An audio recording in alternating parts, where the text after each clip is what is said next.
Hello, everyone. My name is Ole Kagan, and I'm the Community Engagement Coordinator with LA County Library, and I welcome you to Work Ready, Time Management Tune-Up. And now I'd like to tell you about the Work Ready program. Work Ready started in December of 2020 with the purpose of helping people find jobs, improve their work situation, and plan a more sustainable career path.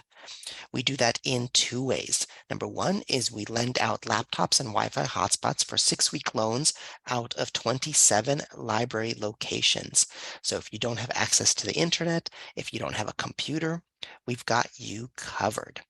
And number two is we provide virtual events, just like this one, on a range of work-related topics, from basics like resumes, cover letters, and interviews, to deep dives into various careers and other subjects that help you succeed at work.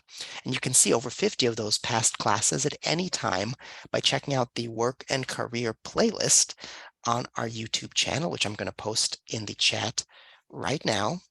And just so you know, this session is also being recorded and is going to be posted to our YouTube channel as well. And you'll get a video link to that video in a follow-up email, which will be sent either later today or early next week. The Work Ready program is made possible due to funds provided by the American Rescue Plan. And I also want to tell you about the next Work Ready event that we have coming up for you, and that is Work Ready, an in-depth tour of Google Docs. So I've done a tour of Google Sheets before a little while ago, and that's on our YouTube channel. If you're interested in learning more about Google Sheets, which is a spreadsheet program, and on July 11th at 11 o'clock, 7-Eleven at 11, we're going to have an in-depth tour of Google Docs. I don't have a registration link for that yet, but we will very soon. And you should be able to sign up for that and enjoy spending an hour of watching me show you all of the cool features of Google Docs. And if you'd like to learn more about our virtual or in-person programs, you can head over to lacountylibrary.org and click the events button at the top right-hand side. And that'll give you all of our events, in-person, virtual, for all ages. That's going to be kids, teens, adults, older adults. And if you're just interested in virtual events, we've got that for you too. You can hover over that events button and a little drop down will come up, click virtual programming, and it'll just give you all of the Zoom events like this one, also for all ages. And just like this program, that one and all of the others are absolutely free. So you can enjoy all library programs, and some of the virtual programs are also on our YouTube channel. So make sure to check that out at lacountylibrary.org/virtual programming for virtual programs. And then our YouTube link, youtube.com/LA County Library. All right. And now let's get moving towards our program.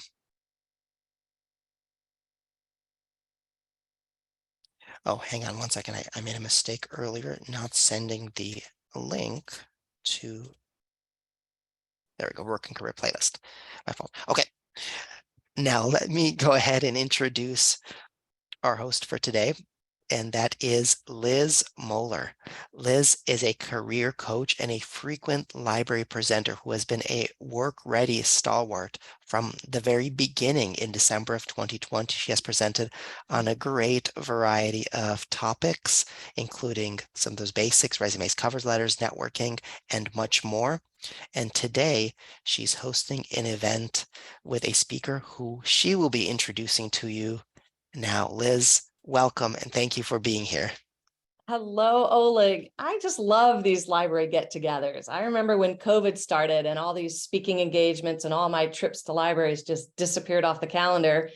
And then in the last 2 years, we've pulled it together and we get to come into your homes or your cars or wherever you are and provide this sort of education and this sort of information and so many just resources that are fantastic. So I really want to thank Oleg for making this possible and for reaching out.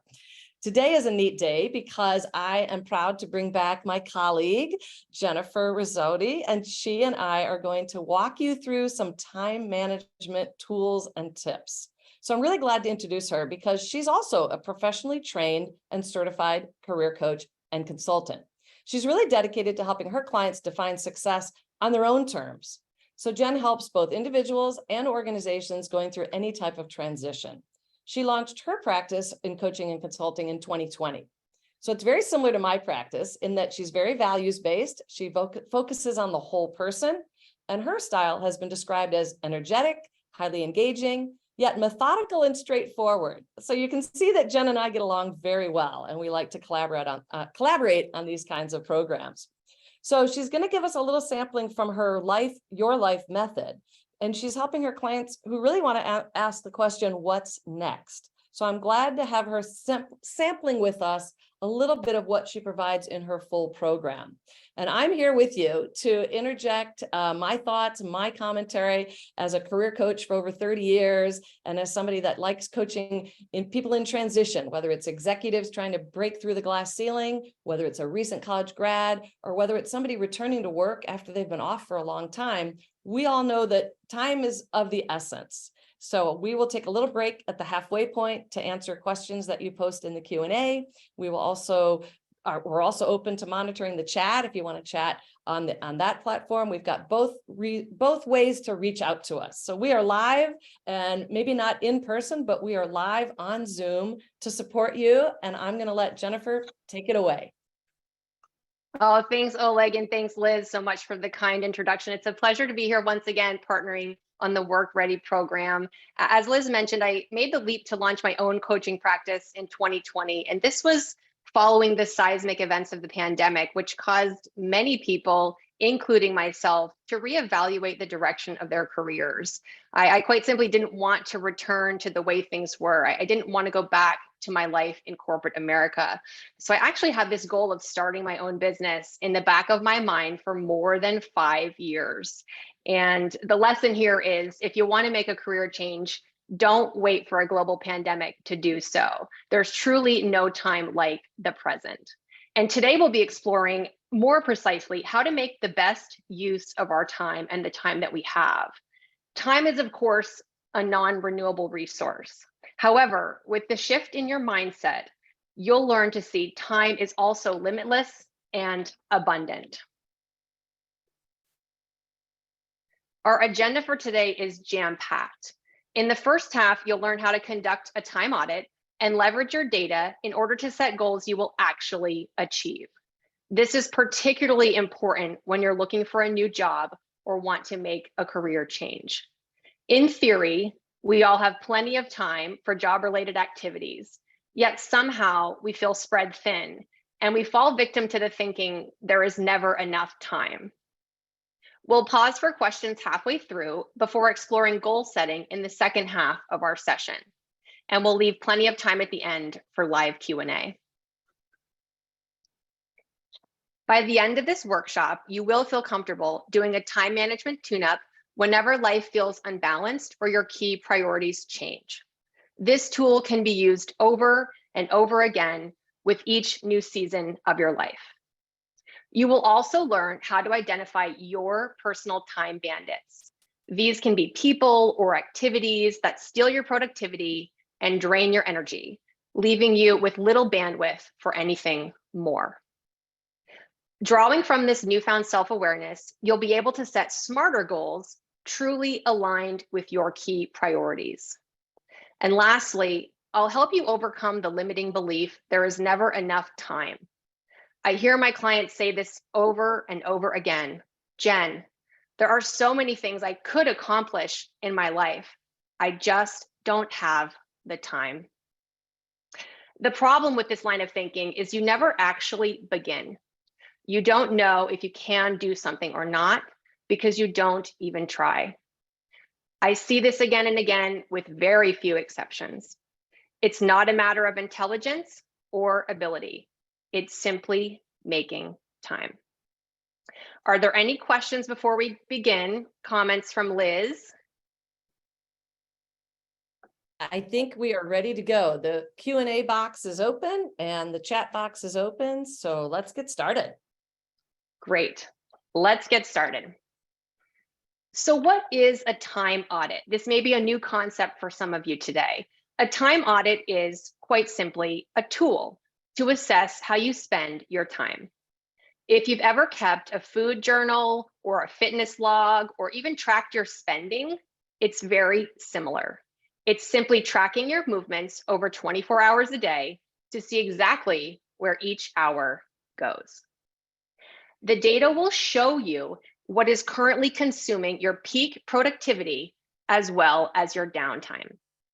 Things that are taking time away from what you'd rather be doing are time bandits.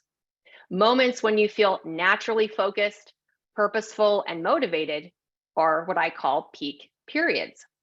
This is going to be different for each and every individual on the call today.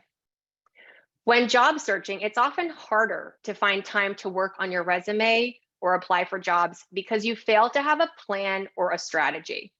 It seems obvious what you need to do to get there, but still you're just not getting there. We'll discuss this in depth in the second half, but a time audit is a great first step in getting your job search back on track if you're feeling off course. I use this tool with my clients who are struggling to achieve goals because it's not particularly hard to set goals.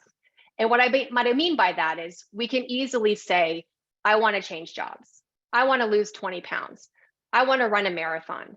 But it's one thing to say you're going to do something, and it's an entirely different thing to actually do it.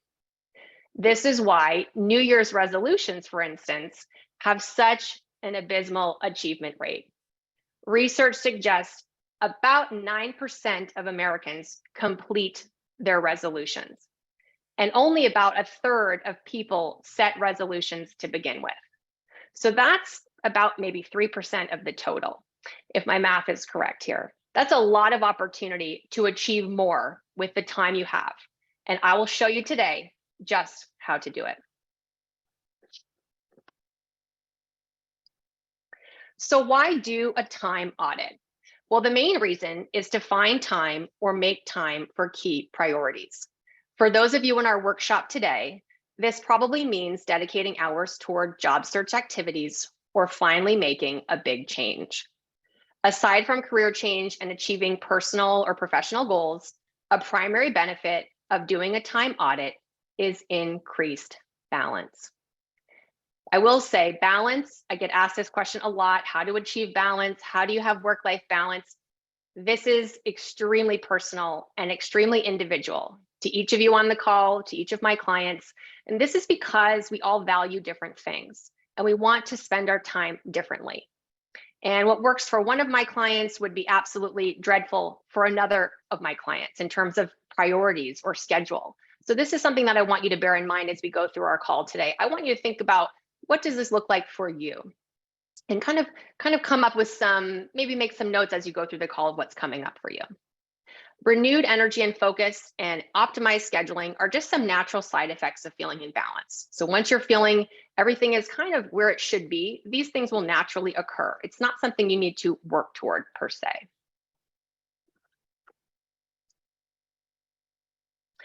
This is an overview of the 6 steps to completing a time audit. I recommend tracking your time for 2 weeks to get a clear picture of your schedule. If you only want to track for a week or even 1 day, that's your decision. But I do challenge you to try this exercise for 2 full weeks to gain the most benefit and to get the most insight. First, you'll make the decision to do the work. Commit to tracking your time honestly. Use the worksheet provided or a note on your phone. Separate your time blocks into categories, identify your time bandits, and determine your peak periods. We'll step through each of these in greater detail in just a moment.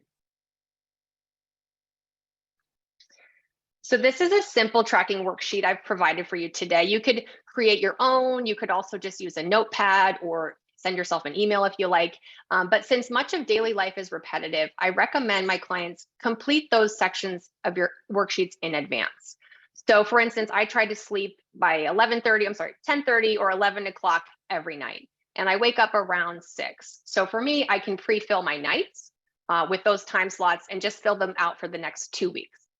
If you're currently working a fixed schedule, you can also pre-fill those time slots.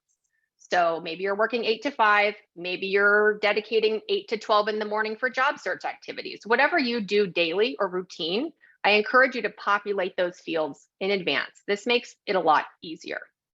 If you have any other recurring family obligations or personal obligations, for instance, you coach soccer practice for your kids, or you like to join the gym or hit your running club, maybe you go to church every Sunday, anything that you do on a recurring basis, go ahead and just put that in your timesheets now.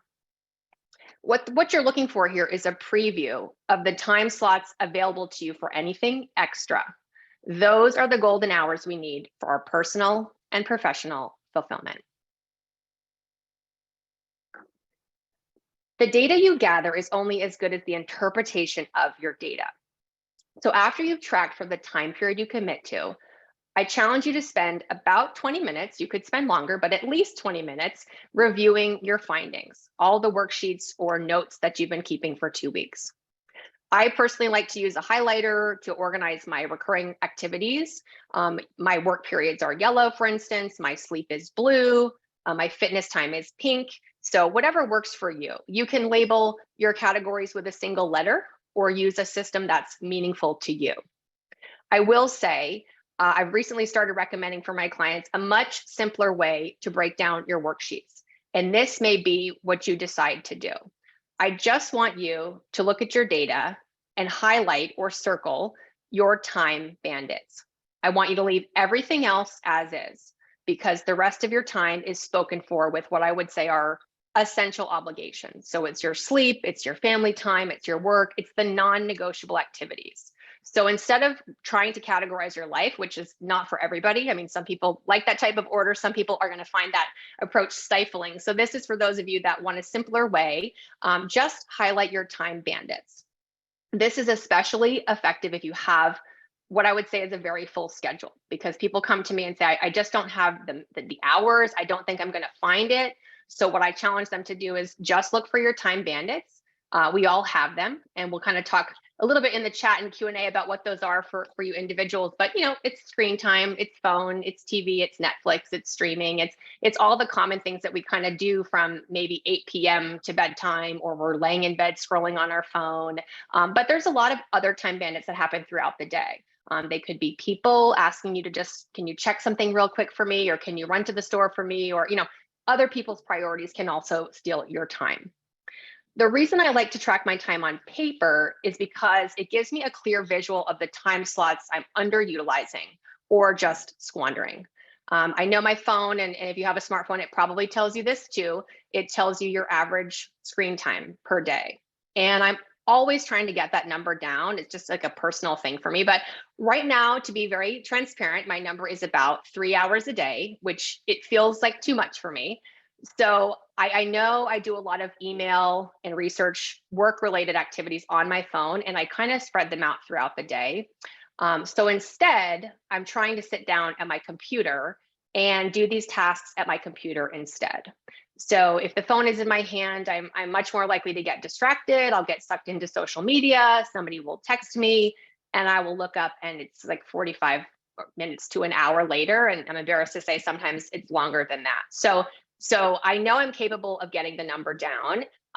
During the pandemic, my average was less than an hour a day, and I was very proud of that. It was strictly talk and text is all I used my phone for.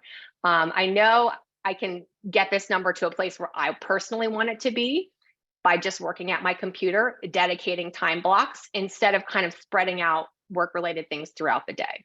So whatever this is for you, it's going to be, again, very personal. I just share that example of kind of where I'm at in terms of transitioning.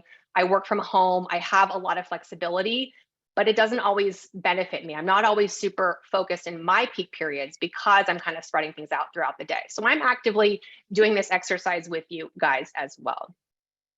After you categorize your time, I want you to determine what you can rearrange or simply stop doing. A lot of times it's we're going to just stop doing this hour, stop doing this. I want you to actually add up those hours, because I want you to see the time that you stand to gain by eliminating your time bandits. And again, those will be different for each of you on the call today. I will say and this is kind of a big number in my opinion, the average time that you usually stand to gain is about 20 hours a week. And if I said, Liz, I'm going to give you 20 more hours in your week, that would be pretty amazing. And with this time audit tool, you're actually going to give this to yourself. You'll give yourself this time back if you complete this exercise. Lastly, I want you to envision how you want to use this time instead. Once you've added up your total, whatever that is for you, and maybe right now you have a lot of life going on, it's 5 hours, it's 10 hours. I don't want you to get hung up on the number. The number is your number in this season of life, and it will change, which is why I recommend you do this with each new season of your life, as I said. So lastly, I want you to think about how you're going to spend this time. Maybe it's for job search activities, maybe it's an online course you've been wanting to take, but it could also be for simply cooking dinner with your family, maybe 2 or 3 times a week. It could be going on long walks in the evening with your dog. Whatever your reason is valid for you. So think of this as a bank account, and right now you're saving hours and you're going to decide how you want to spend them because it's fun to spend. It's fun to spend time. The most valuable thing we can spend is not actually money. It is our time. And before we break for questions, I'd just like to take a few minutes and do this little reflection exercise to kind of get your mindset thinking about where you are today. Now, if you need to take a break at this point, that's fine. You'll get a copy of these slides later on if you prefer to complete this later. But I just want you to either jot down on some paper or a note in your phone, just jot down your key priorities during this season of your life. These could be career goals, hobbies, recreation, spirituality, your health, and so forth. There are no right or wrong answers. I'm going to set the timer for about 1 minute, 1 minute and a half. So go ahead and just jot down your KPs coming to mind today.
Hey, Jen, what does KP stand for again?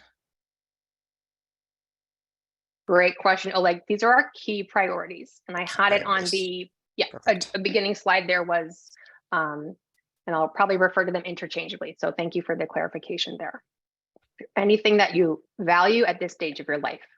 And we'll take about 30 more seconds jotting down those things that you value. Of Thanks, Jen. course.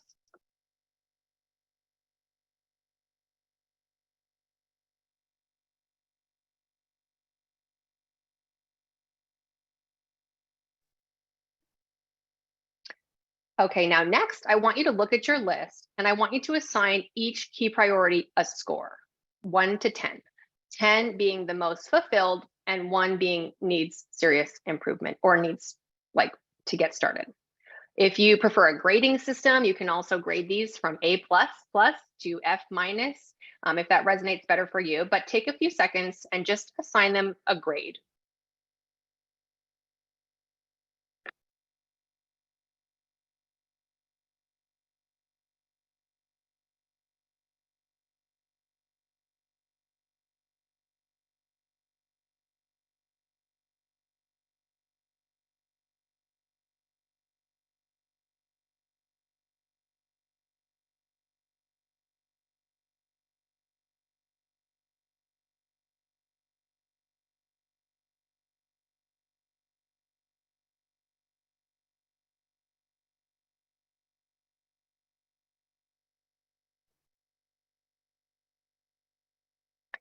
And now once you've assigned a grade or a score, and again, you will get a copy of these slides, so you can certainly complete this exercise again later. It may change for you. I just want you to look at your scores and just choose 2 priorities to focus on during the second half of our workshop today. You can change these later. There's no right or wrong answer. Just circle 2 that seem important to you right now. And if you're unsure which 2 to pick, ask yourself, which of these would have the greatest positive impact in my life right now? I have to go with your gut here. Again, no right or wrong answers, and don't censor your answers. Only you will see. So go ahead and pick 2. And we're going to take a break here for questions and comments. I'm going to turn the mic over to Liz and see what's happening in the chat box. The chat box is chatting. This is good. There's over 193 people on this call. So that's almost 200 people that see the importance and have set aside time to figure this out. So a couple great questions. One of them came in and she said, well, what if I know I'm supposed to do something, but I just don't feel like it? Any suggestions on how to get the feeling to correlate with what I should be doing? What do you think? So this, for me, ties into the peak periods. Once you kind of get in touch with your schedule, you'll know when you're naturally motivated and focused. And for me, it's like 7 to 9 in the morning, and it's actually 7 to 9 o'clock at night after everybody's quiet. So there is, you have to kind of identify like your peak times. And because it's different for every individual, I don't want to give like a broad recommendation, but I will say motivation is not something that's sustainable. You can wake up feeling super motivated and 10 minutes later, something will drain your energy. So you need to do a little bit of the self-work and find out what gives you energy. Exercise gives me energy. I try to work out in the middle of the day. So I'm energized for the second half of my day. Maybe it's meditation. I know a lot of friends do the meditation every morning for 10 minutes to kind of get themselves focused. So there's going to be things you can do and behaviors you can do to kind of kickstart your motivation when it's time to focus. But I want you to really get in touch with when is your best time to work and kind of do your focus work. And that's what I would suggest for you. And that's a great way to think about it, because as somebody put in, well, how do I know what my peak time is? Well, that's the beauty of doing the time audit for a couple of weeks, is that you'll start to realize, this is when I'm at my peak. This is when I'm having fun, where I feel like I'm in the flow and I'm doing the work I'm supposed to do. And then this is the time where my energy's drained and I'm just watching television or whatever's taking away that time. So, what if you do feel overwhelming? I'd say start with some of the simple things. It's a little bit like, how do you reach a goal? You break it down. And one of my time tips is maybe you don't feel like going for a run. So set a timer and walk for 10 minutes, because maybe by the time you've walked for 10 minutes, you'll actually start to get the endorphins flowing. You'll start to feel a little bit of the air or the fresh sun on your face. And that 10-minute walk will turn into that 30-minute workout. Or if you want to set a timer to work on a big important project, maybe you're a perfectionist and you say to yourself, I'm spending too much time on something. Set that alarm to give yourself 15 minutes to work on it and then take a break and kind of break it up. There's some great questions in here. Some people are saying that they feel like they could make time for themselves, but then they have bad anxiety. Any tips or suggestions for those that feel bad taking time for themselves? This ties into self-care, and it's been said again and again, but you can't help others if you don't put your air mask on first, so to speak, when you're on the plane, right? And this comes up all the time. And if you're feeling super drained and you just feel this anxiety about, I don't even have to take time for myself, I just want you to find 5 minutes. And sometimes I do this where I literally have to go like in my car, in the driveway. I can't go into my house and hear my kid, my husband, my dog. You have to find that time. And sometimes it's literally taking 5 minutes in the driveway to make a call that you've been postponing, or to reach out to someone about a job that you wanted to inquire about, right? So it's finding those minutes. It does take a little bit of, I don't even want to say discipline. It's not. It's being creative about what that looks like. And it will kind of speak a little bit about this in the second half, but it's just being more flexible in your thinking. I realistically can't go to running 5 days a week like I used to. Maybe I get out once a week and it's on the weekend. I really make that part of my routine. And again, it's this temporary season of life that you're in. So I want you to kind of look at your time audit. I think a lot of this will be clearer with your data in front of you, and I'm happy to review anybody's data that's struggling in 2 weeks. Please, I would love to hear from you and see what's coming out of this, because you'll see maybe those time bandits are things that are causing you anxiety. And if you can eliminate even one, all of a sudden you'll feel your head is a little bit clearer and you can kind of take that time for the activities that you want. I hope that answers your question, and please let me know if it did not. Yeah, it is. I think that time audit is so important. And somebody had said, are there any good mobile apps for the time audit? And I was going to put that out to the 200 people on the call to say, if you're using a time audit app, let us know, because I'm not real familiar with it. I know that I have 20 something kids that have monitors on their phones that lock them out of their Instagram because they know that they can get into scrolling and it can go down a bad path. And so I've seen my sons have a block that turns off their phones, and then they have to put a code in, and it just wakes them out of the fact that they've been on Instagram for way too long. So another person asked, well, how many hours should we sleep? I don't know, Jen, what's your opinion on how many hours of sleep you need to have? Oh boy, this has also been done. It's so individual. And, I would say it depends where you're at in your life. I mean, if you're kind of in your retirement and you're looking to go back to work as a third career, for instance, you probably can get good sleep each night. I think if you're in a phase where you're maybe have young kids and you're really spread across a lot of activities, maybe you can get 6 or 7 hours a night. The recommendation of 8, I think, is really dated. I do best with 7, and if I get 6, I can function. And then sometimes I, want to sleep a little longer than that, but I don't need to. And I think once you identify a little bit more about how your schedule is optimized for you, this will become clear. But people who can sleep 4 or 5 hours a night, the Elon Musks, the Mark Zuckerbergs of the world, only apparently sleep a handful of hours a night.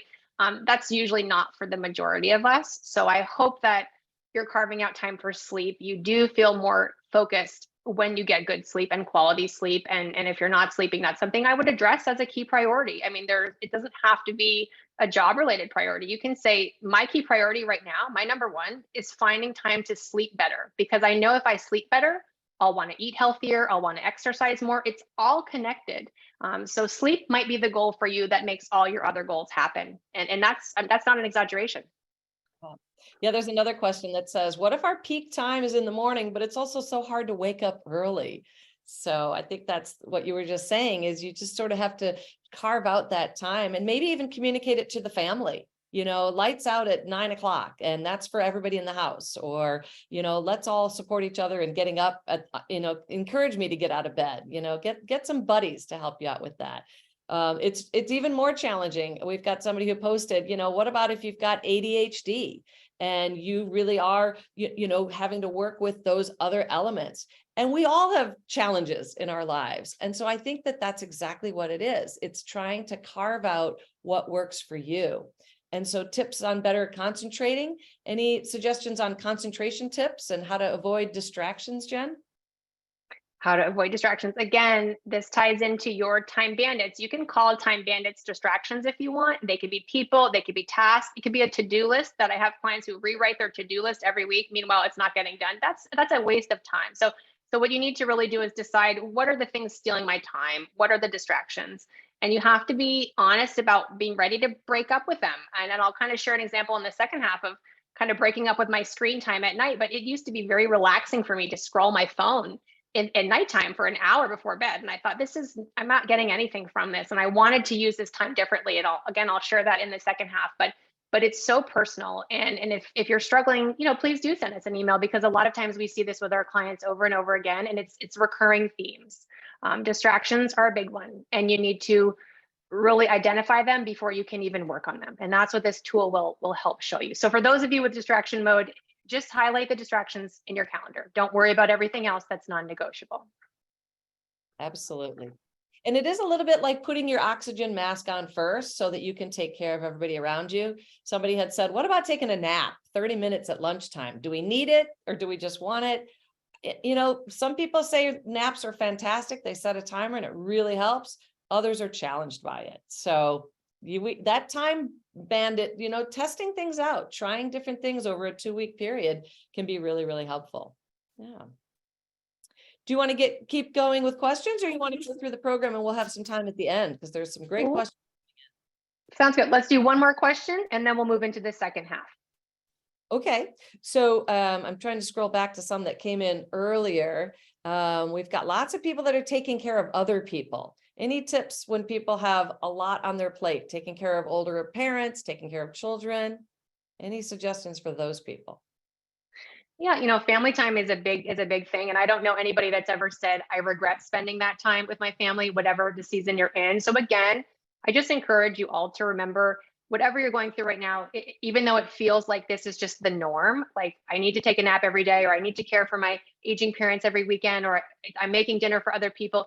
Just remember it is temporary. This is kind of a season of your life. So when you think about it like that, it eliminates some of the overwhelm, and it allows you to keep moving forward and just say, I'm going to focus on the extra time I will find around these other obligations. But family time is like the top 3 reasons that we're kind of sleeping, working, and spending time with our families. And those responsibilities wax and wane throughout the life cycle. And that's completely normal and healthy. And I don't know anyone, again, who's ever looked back and said, I regret spending that time. So this is just where you are right now. And I want you to kind of own it and say, I may want to job search 3 hours a day. I might only have an hour a day. So that's why we want that hour to be very focused. And maybe it's after everybody's asleep at night, or you're going to get up an extra hour early.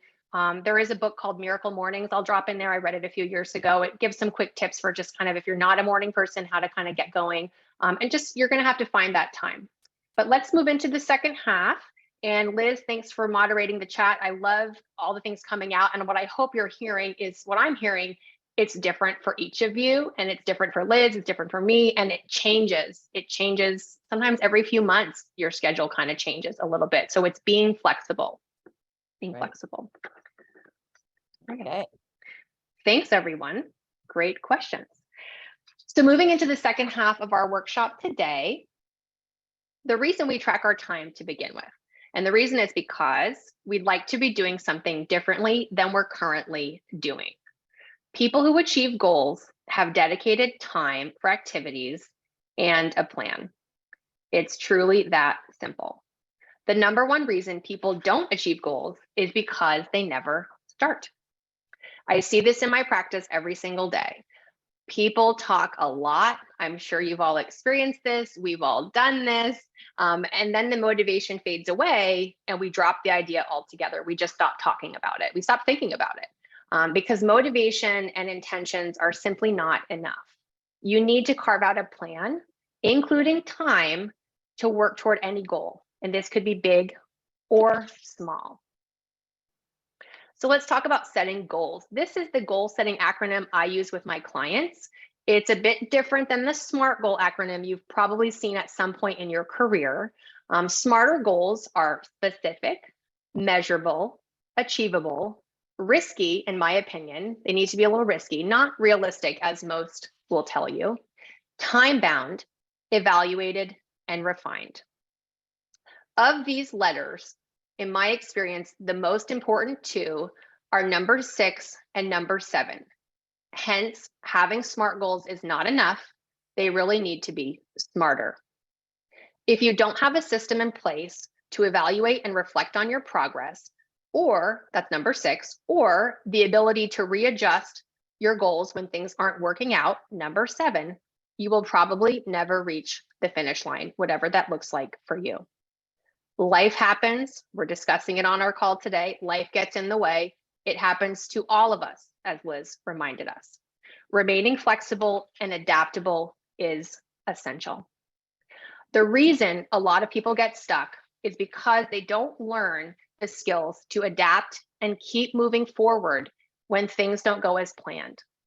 The most successful people and the most successful companies possess a learning-oriented or a growth-oriented mindset, not a fixed mindset. Carol Dweck, that's D-W-E-C-K, has a great book titled Mindset, and I encourage you to read it. It's probably at least 20 years old. It's a great book, but if you're struggling to overcome a fixed mindset and you want to adopt more of a growth mindset, I would encourage you to read this book. And you can kind of think about young children, right? And even when you were a kid, you probably had a lot of interests. You probably did a lot of activities. I know I took art classes. I learned to play the guitar. I wrote a newsletter for my classroom. You do all these things. You don't think about it. And I see that the same thing as people age, we take on more responsibility and we kind of lose that learning mindset. And I would encourage you to think a little bit differently about how you want to live your life going forward, because I hear people say, it's too late for me. I'm older. It's too late for me, Jen. I'm stuck in my ways. And I want you to know that the research says you're wrong. There's a concept that I'm not going to get into detail about because I'm by no means an expert, but the concept is neuroplasticity, and it's the brain's ability to form new connections. And this can happen all the time, anytime, at any age. So primarily these happen when you try new things.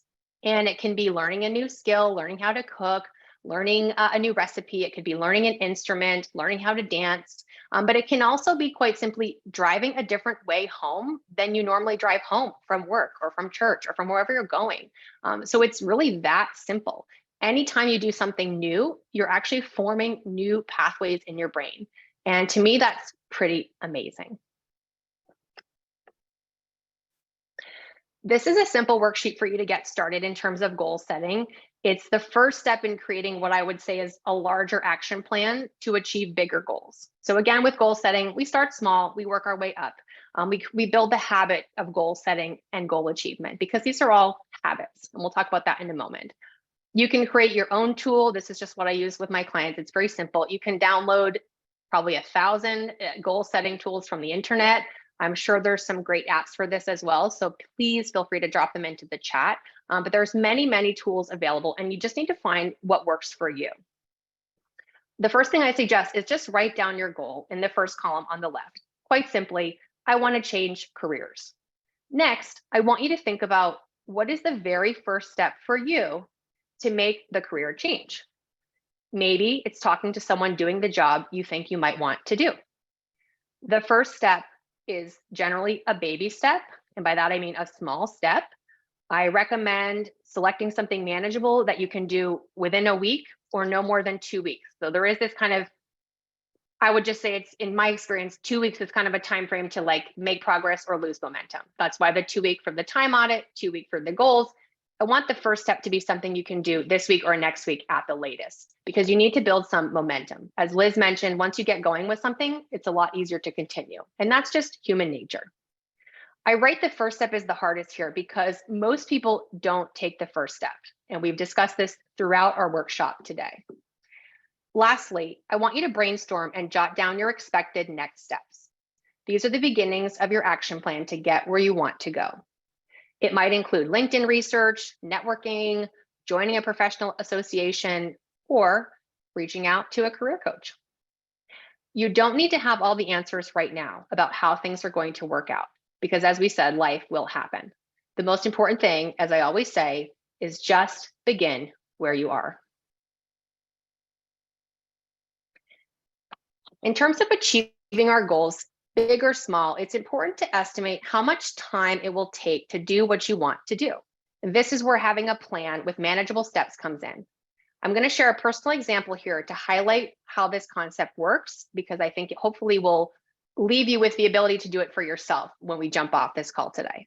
So for many years, and I'm talking more than 10 years, because I remember the birthday it was that I said I first wanted to do this, I wanted to join a book club.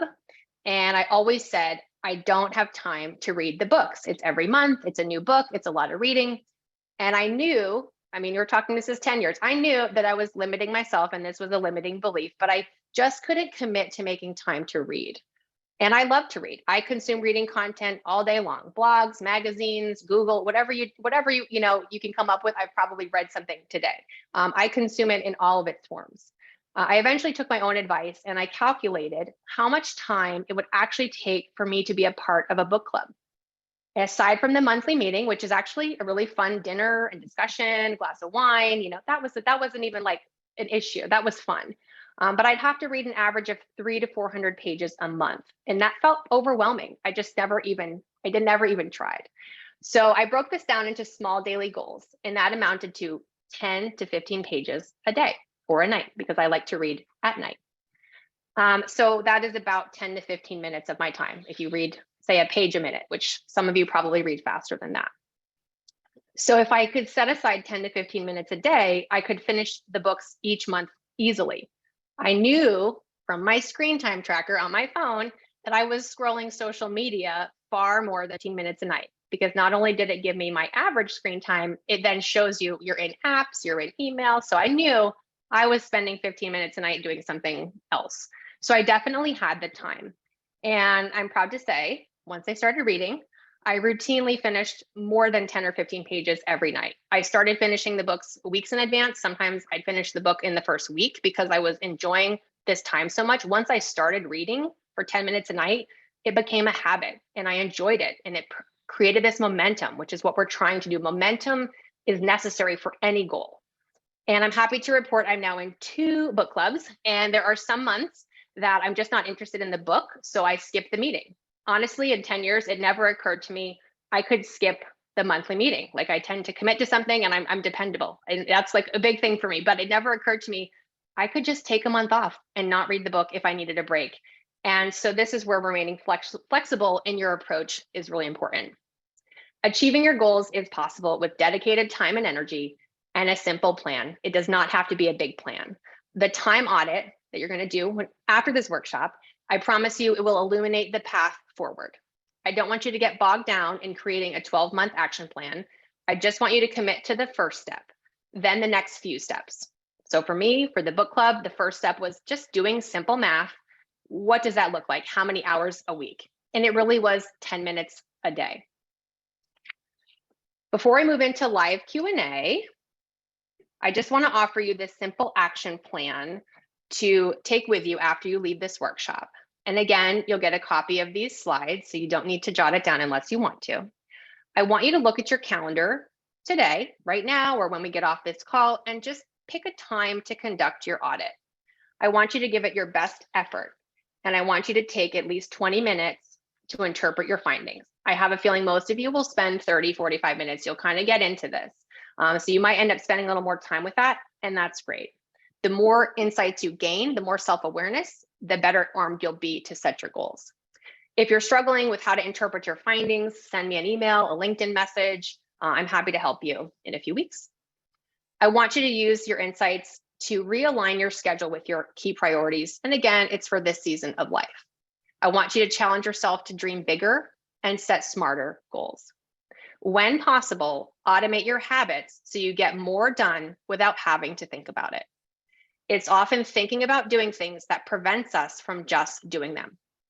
The most successful people have automated habits, and there are loads of great resources on this topic. I would love to do a future workshop on this topic because habits are, in my opinion, have been trending for the last couple of years. So there's really a lot of great books or blogs or podcasts, wherever you consume your content. I know you can find some great resources on habits.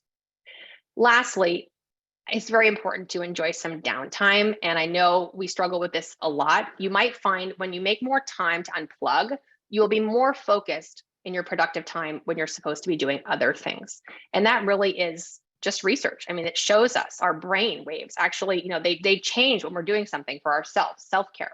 So get outside, do something restorative. If you can't do it every day, just do it once a week. Find that time, if it's an hour or 5 minutes sitting in your driveway, that may be all you can come up with right now, but I promise you it will get you started. And if you feel comfortable, I would ask you if you'd like to close your eyes for a moment here. I'm going to read this statement. I would like you to do this little, you can use this as a mantra, and you can use this if you like down the road to kind of come back to it, but close your eyes. I want you to bring to mind one of your smarter goals or anything you'd like to achieve this year. And I'm going to read the following statement. Commit to make things happen. Envision a more joyful, successful, prosperous you. Do what it takes to get what you want. Don't limit your dreams because you're unsure how to get there. Be open to help, inspiration, and opportunities along the way. Hold on to your vision every step of the way. So we'll kind of let that sink in. I know this was a lot of information, and I just am so excited that I had the opportunity to present it. I'm more excited for the questions than I am for the presentation because you will get a copy of these slides and you'll be able to come back to them. And I hope you will find value in this exercise, in this tool, in this mantra, whatever you take away from the workshop today. Just know that it's lasting. It's something that you can return to again and again as your life changes and as things change. I'm just going to put our contact information on the screen here for a moment before we jump into Q&A. In case anyone wants to take a screenshot before they sign off, if you can't stick around for the Q&A, feel free to take a screenshot. There'll also be a follow-up email, as Oleg mentioned, and you can find us on LinkedIn. You can email us. We do coaching, consulting, career checkups, resume review, and personally, I do offer a special library rate. So I will honor that rate through the end of 2023. And if you email me or LinkedIn message me if you're interested in any services, I will share with you what those special library discounts are. Liz, I'm going to turn the floor over to you. I'm going to go into, I think, just video mode, if that's okay. And I'm just going to take this off the screen because we don't really need this slide. Is that okay? Yeah. If I stop sharing? Sounds good. Well done. You know, time management is just one of those topics that just comes up for everyone at any stage of life. And I'm so glad you brought up stages of life, because we look fondly back to our misspent youth when we feel like we had all the time in the world to do anything we wanted, and then we get busy. And I'm on vacation and I'm at my childhood home, and I know my mother gave me some wonderful words of time management advice when I was raising two small children, and she came out to visit and everything in my garden had died. And I was like, I don't know, I just don't have time to weed and water. And she said, honey, it's okay. You're busy at this stage in life raising children. There's plenty of time in retirement to raise flowers and raise a garden. So I think that that's something we should all take into consideration. And Jen, you've said it so succinctly so often: do what works for you.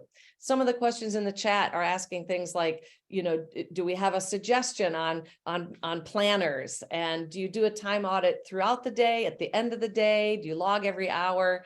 Do you want to kind of dig in a little deeper on that? And Caldwell and Dahl, a couple of people had that question. Sure, that's a great question. So I kind of mentioned it, and I'm someone who likes to, if I can do it in advance, I do. I like to kind of be organized. So I will pre-fill my sheets for 2 weeks, as full as I can get them, to the extent that I know my schedule. And my schedule is pretty repetitive. I think what we find when we do this is a lot of the things we do are pretty repetitive. We are creatures of habit. So I would encourage you to pre-fill your sheets. If anybody has a link to an app, I don't know if that got dropped into the chat, because I wanted to find one and I couldn't find one, but it could just be a time management tracking app that might help you if you're more tech. I think doing it every hour is a bit hard, because then you have to remember to do it. So it's like, sometimes I'll be like, okay, I did it in the morning, and then sometime in the afternoon I'll just say, well, what have I been doing for the last couple hours, if I was unsure. So I would maybe commit to at least morning, night, or morning, afternoon, night. Ideally something so you kind of don't lose hours, because again, this is the point of the tracking. It's a short window of time that I'm asking you to challenge yourself to do this, but it does take, you know, checking in with yourself when you know you're going to write this stuff down. And there was an app that was suggested, and it's called Toggl, TOGGL.com. And we will put that in the chat so everybody can see that, because that's something that, you know, we've got this technology, and sometimes using the technology can be really helpful, and setting a timer to go off, you know, every hour, and then ask yourself, what am I doing? Am I focused? Am I productive? What am I doing? I remember there was a period of time in my life where I did this audit, and I did it for every 15 minutes, because I really had forgotten that I needed to have transition time in between work, in between home, in between having one conversation on a phone call. You do want to kind of snapshot in time, where is my time being spent? So that's a really good one. How do you automate habits? Do you want to dig in for Elizabeth on that one? That was her question. How do you automate? Oh, I love habits. I'm all about efficiency. That's why I love doing this workshop. But I just, in terms of automating your habits, it's like brushing your teeth, or something you might do every day. Most people do brush their teeth every day, or at least once a day. So it has to become like that. It's something you don't want to think about, because as we said, expending the mental energy is why you don't get anything done, because we get overwhelmed. Like, the day is busy. The last thing you want to do is remember to do one more thing. So for example, with my reading, it had to become a habit. I had to stop picking up my phone when I crawled into bed, and I had to pick up the book. And I have like a stack of books, you know, for years at my bedside that never got read. So and by doing this, the 10 minutes and committing to that small goal, it gained momentum. And then every night when I got to bed, I just put my phone away and I just grabbed the book, and I couldn't wait to grab it. So it became a habit. And again, this is going to be personal to each individual, but it's what are those things you do that are non-negotiable? If you eat healthy or you go to the gym and you dedicate that time, it's just what you do. You don't have to think about it, and that's really the goal that we're trying to get to. But it does take baby steps. I'm not going to say it takes 3 weeks to build a habit. I don't believe any of that, because we're all so different. Like, it might take me 1 week to build a habit. It might take someone else 2 weeks. It doesn't matter. You have to be self-aware, and if you're struggling with your time bandits and your self-awareness, reach out to one of us so we can help, because that's what we're here for. And it does, there's no one answer that I could give you, but it is baby steps momentum for most people. Yeah, I think that encapsulates it really well, that it is baby steps, and don't beat yourself up. If you're good for 2 or 3 days and then you stop tracking, and then you're off for 2 or 3 days, jump back on. We all struggle in life. We all fall down. We don't achieve, all of the goals that we set out for ourselves. But absolutely, as Magda pointed out, write checklists. When you're in college, your university will help you with a structure. And so go ahead and put that cap back on and ask yourself, well, when have I succeeded in something, and what worked well for me then? And how did I get that goal achieved? And sometimes, it means reaching out to a friend, or, putting a reward system in place. We haven't really talked about that. Go ahead and any suggestions on little things to avoid procrastination? That was a question somebody had. Terrence, getting started is the hardest part. Is there any tips or tricks on procrastination?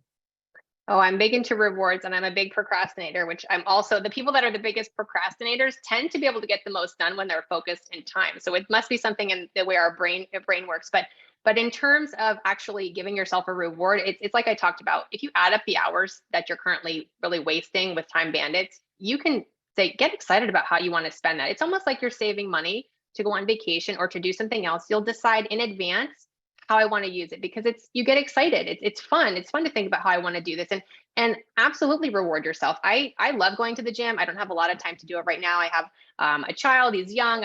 I'm home with my child a lot, but when I get to go to the gym now, instead of working out hard and lifting weights and doing what I used to do, now it's like my Zen time. I bring my book, because I'm in 2 book clubs, as we know.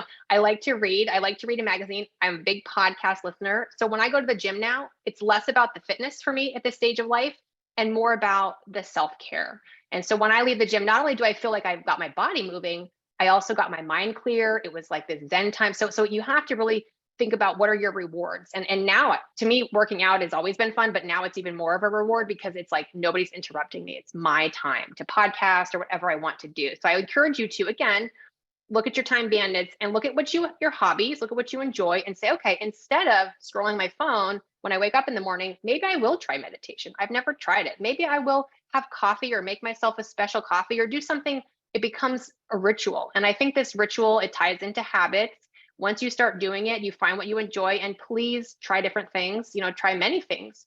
You will find what works for you. But this process is an iterative process. So the more you do and you kind of revise as you go, you'll kind of find your optimal schedule, your optimal windows, your optimal balance. But it's a process. So don't think you're going to figure it out in 2 weeks. Be open to what comes up and be flexible and try new things.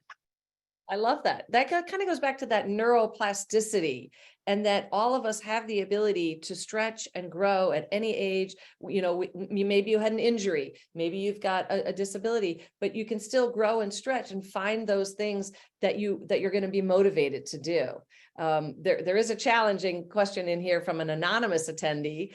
How do you manage conflicts in goals? Let me just rehear the question. So managing a conflict in goal, can you Well, I can start to answer that by saying, sometimes my goals are conflicting, because I really want to spend time with my family, but I also want to finish reading this book. And so now I'm being pulled to want to go out and have some fun. And yet there's something that maybe I have to do it for my book club, or maybe it's just personally what I want to do. And I think sometimes just taking a pause and really, like these activities of writing things down and really digging in, and maybe asking yourself about a goal. What is it I really, really, really want? And you may have to dig 3 layers deep, because if those goals are conflicting, you may want to separate them and be like, well, which one's really, really important to me? And give yourself time enough to really think it through, so that you're not regretting it when you move on.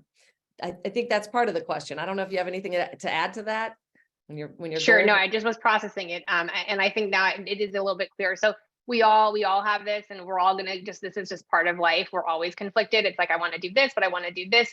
And again, this is where that values comes in. If you're in touch with your key priorities and you've given them a grade, I have set my relationship as being my number one just for the next month. I'm going to focus on date nights, or I'm going to do so you kind of pick your key priorities, or it's family. And then when you say I only have 30 minutes, like, well, I already did my priority work. I know it's family time. So I'm going to, as much as I want to maybe go to the gym or read my book, I'm going to spend time with my family. And it's because you've done the work. So what you don't, the goal is, and this again ties into automating your habits. The goal is to not have to think. And I'm not saying that to be, but it's to automate it. So you don't think, you just say, okay, right now it's family time. I'm just going to go for a walk with my family. So the goal is to really get yourself in a place where you're that self-aware. And then you don't have to make decisions, because it's the decisions that slow us down and prevent us from doing anything. Yeah, there's a wonderful post in the chat that I'll reflect back. It's a very long post, but there's a book called Running on Empty: Overcome Your Childhood Emotional Neglect. And I don't know anything about that book, but it was highly recommended in the chat. So I'm going to share it with everybody on this call, because I think sometimes it is as important as a shift in perspective, that we may have been raised a certain way or brought up in a certain family. And all of a sudden you're hearing something different from those of us on this Zoom, or maybe you're going to the library and you're reading something or a podcast.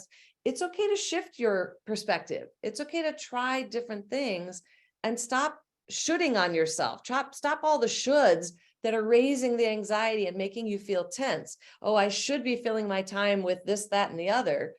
Allow yourself to really take a break and turn your perspective around and sort of see where that neuroplasticity is of maybe there's another way or a better way or a different way. So I'm just glad that that's been shared, and I will make sure that it gets copied and put into the post for everyone. I think I can do that. Yes. Oh, well, I think Oleg's going to have to come on and help us with some posting to everyone. So the book is Running on Empty: Overcome Your Childhood Emotional Neglect. And the good news is you're going to have a recording of this. So I'm also excited that somebody posted, you have both given me, you both have so much excitement that I feel like I can do this, that I'm going to meet some of my dreams, do something big, get the scheduling done, start saving for a great vacation. I love seeing stuff like that, because it is about the big goals that are going to have big rewards and taking the small steps to get you there. Okay. Anybody, Jennifer, here's a fun question. And I know you're reading questions, so feel free to pick out your favorite questions, because I love the Q&A time. We've got about 10 more minutes to kind of pull out any of these questions. Is there anything you'd really like to address? I was just reading the synopsis of that book, and I'm glad that you shared that, because it ties into kind of one thing that we talked about, and I hadn't really gone so far back because this is not my area of expertise, right? But really, it's this also ties into the time bandits being other people's priorities, and that's, I think, this book, when it talks about doing things for other people and at the expense of your own, and where that stems from is my goal is just kind of moving forward from that and say, how can I realize that my priorities are equally important, and I want to make time for my stuff and as well. So that is, I think, going to be very helpful and transformative to folks that are struggling with other people's priorities as sucking up all their free time. And I know we all have to do that sometimes, but not when it's kind of the standard. Just reading through these questions again. We're in the chat in the Q&A box. Let's see. Well, it's a fun one that relates to what you just said. And I think this is Alina who posted, she said, please talk about starting something very slow. And I would say that's actually a really good pointer. And it kind of ties in with what you were saying, Jen, is sometimes you need to slow down and really think about your actions before you jump up to help somebody, before you say yes to something. Ask yourself, is this something that is a high yes, or is it a low yes, or is it a high no? And how do you slow down before those time bandits, if they're other people or other projects, get in the way, is to just pause and really give yourself the time to really think about it, and maybe take something in baby steps and take some slow movement. Sometimes we rush into a goal and then we realize, why did I even set this goal? Is this what I really want to do? So I spend a lot of time coaching my clients on that question of that $1 million question, which is sort of what exactly are you looking for? And really pause before you start filling your time with something that you ultimately don't really want. Yeah. And if I could just piggyback on that for a moment, because it is starting small and gaining momentum. And especially we all feel the overwhelm, like daily life, there's just so much going on that it is really hard to have like clear-headed moments sometimes. So when you do your goal setting and action, I don't look too far into the future. Everybody that says, what's your 5-year plan? What's your 10-year career plan? I don't think that matters one bit, because life is going to happen and we don't know. And that's part of the fun, right? Is that's where remaining flexible and adapting comes in. But I just tell my clients, just come up with the first step. And then once you know what you're going to do next, then tell me what you probably were going to do after that, the next 2 or 3 steps. But I don't plan, and I don't want you to like come up with a 12-month plan, because most likely like 90% of it will be irrelevant. Because what's going to happen is you'll start something, you'll meet someone, and it will completely eliminate the need for networking, because all of a sudden they've gotten you an interview. I mean, these things happen very quickly, and I'm not going to get into it here, but there's a lot of books also on kind of manifesting and having this meditation and mindset and kind of bringing things into your life. You don't know what's going to pop in. And that's part of the beauty of this process is remaining open and flexible. So I don't want you to think too far into the future, because that's overwhelming for all of us. And it's important to say maybe sometime in the next 6 months, I obviously maybe I'll change jobs, or I want to get a new job. Those are fine. But then you break those into really small goals. What am I going to do this week? And once you know what you're doing for the rest of this week, and this starts now, it's Tuesday. So for the rest of the week, what are you doing? What's that first step? And then next week, what do I think I'll do? And you'll actually find you get more done by setting smaller goals than you do a big goal. Absolutely. Absolutely. And I like the comment that somebody else put in that, sometimes it's okay to do nothing. Sometimes it's okay to just give yourself a rest. I was recently traveling, and it was go, go, go, airplanes, trains, automobiles, lots of travel, lots of checking in, checking out. So taking an afternoon and just sitting and watching the waves in the ocean was the highlight of part of my vacation, because it really gave me time to process everything I'd seen and every place I'd been. So many of us are go, go, go all the time. We're work, work, work, and we're so narrow focused. So taking a pause and looking around and reconsidering where we're going. And especially if we're job seekers and we feel like the rug's been pulled out from underneath us. Maybe we were busy, busy, busy, busy, and now we've been laid off, not working. It's the opposite. If you've been quiet and staying at home, maybe one of your time management things is to leave the house and go out and meet some people and make some phone calls and rekindle that. So sometimes we need to kind of springboard into something else. Yeah. Oh, we have another suggestion, a desktop app for Firefox that helps limit how many tabs you have open so that you don't go down 100 different squirrels, as we call them, when you get distracted. So that's another one that maybe Oleg can cut and paste into the chat, because there was a really great link there, because you've got to sort of limit all those distractions as well. That's a good one.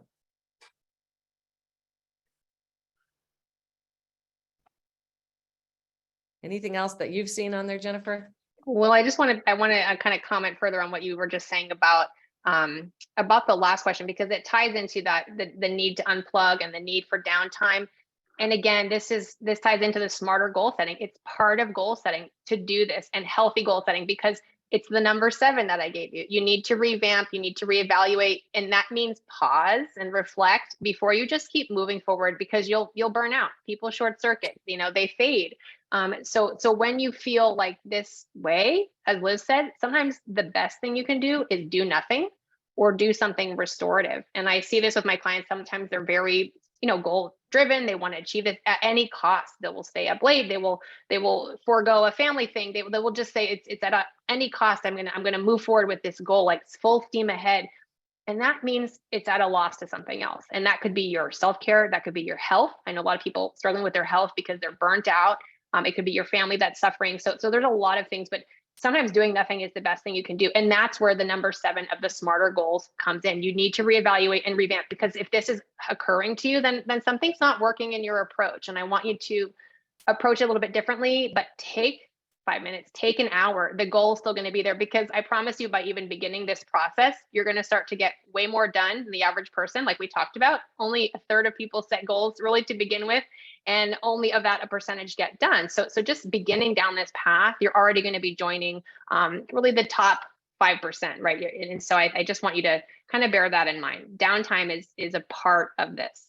It's not separate from this. And I don't want you to, you don't really, you can schedule it if you want to and say, well, this Saturday afternoon, I'm going to go see a movie. You know, it's good to schedule it, but also be spontaneous, and don't schedule your life 100%. The goal of these tracking worksheets is not that you can fit more into your 24 hours. That's not what I recommend. I just want to point that out as well, because somebody said kind of filling in the worksheets, it's not like back to back to back. And Liz says she needs kind of 15 minutes, and you have to build that into your worksheet. So maybe your worksheets are 1:15 to 2:15, or 1:15 to 2, and the next one starts 2:15 to 3. So you know how you operate. But if you need those brain breaks or a break to make a cup of tea, you know, you have to factor all that in.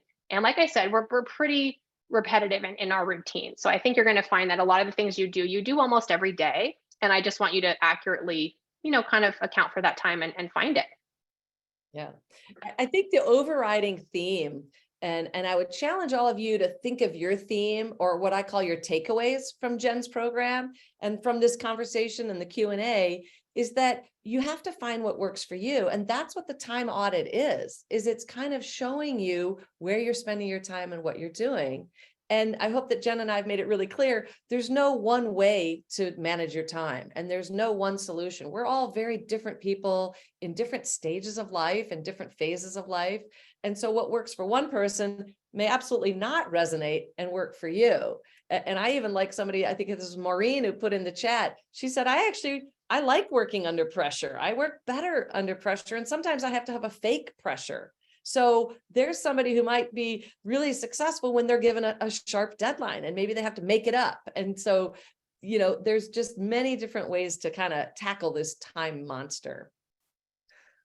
100%. I would agree with you there, Liz. I was going to tell Maureen, same thing.